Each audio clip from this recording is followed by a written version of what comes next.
அந்த யூடியூபர்ஸுக்கு இருக்கிற ஒரு ஒரு நெருக்கடி இருக்கு இல்லையா, அதனுடைய விளைவு ப்ராடக்டா இவங்க இருக்காங்கன்னு நினைக்கிறேன். ஏன்னா ஒரு ஒரு செயலை நீங்க செய்யறதுக்கும் செய்யாமல் இருக்கிறதுக்கும் ரிவார்ட் அண்ட் பனிஷ்மெண்ட், இது ரெண்டு தான்.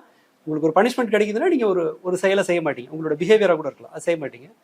ரிவார்டு கிடைக்குதுன்னா அது திரும்ப இன்னும் தீவிரமா செய்வீங்க. அவர் இருக்கிற ஒரு சூழல் இருக்கு இல்லையா, அவங்க ஒரு வீடியோ போடணும், அந்த கண்டென்ட் அதிகமானுச்சுன்னா வரவு அதிகமாக கிடைக்கும். ஸோ ஒரு ஒரு கான்ட்ரவர்சியும் அவர் என்ன செய்யுதுன்னு சொன்னால், இப்போ சோஷியல் மீடியாவோட ட்ரெண்டிங்கும் அடுத்ததா அல்காரிதம் இருக்கு இல்லையா, இது ரெண்டும் எதை பெருசா விரும்புதுன்னு சொன்னா சர்ச்சைகளை விரும்புது.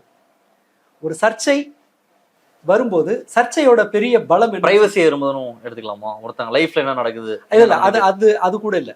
பொதுவாவே பிரைவசியோட சம்பந்தம் இல்லைன்னாலும் கூட ஒரு கான்ட்ரவர்சியை விரும்புது, ஒரு சர்ச்சையை விரும்புது. ஏன்னா இப்போ நீங்க ஒரு நல்ல கண்டென்ட் போடுறீங்க அப்படின்னு சொன்னா அது அதற்கான ஆடியன்ஸை மட்டும்தான் வசீகரிக்கும், ஈர்க்கும். அவங்க தான் வந்து பார்ப்பாங்க. சமையலை பத்தி போடுறீங்கன்னா சமையலை விரும்புறவங்க வந்து சமையலை பார்ப்பான், சமையல் பிடிக்காதவன் வரமாட்டான். ஆனா சர்ச்சைக்கு ஒரு ஒரு பெரிய மார்க்கெட் இருக்கு, அட்வான்டேஜ் இருக்கு. அது என்னன்னா, அதை பிடிக்காதவன் முதல்ல வருவான்.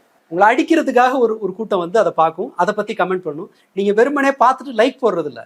நீங்க சர்ச்சை என்ன செய்யுதுன்னு சொன்னா உங்களுடைய விரும்பாதவனுக்கான உணர்வையும் விரும்புறவனுக்கான உணர்வுகளையும் தூண்டிவிடும், எலிவேட் பண்ணுது.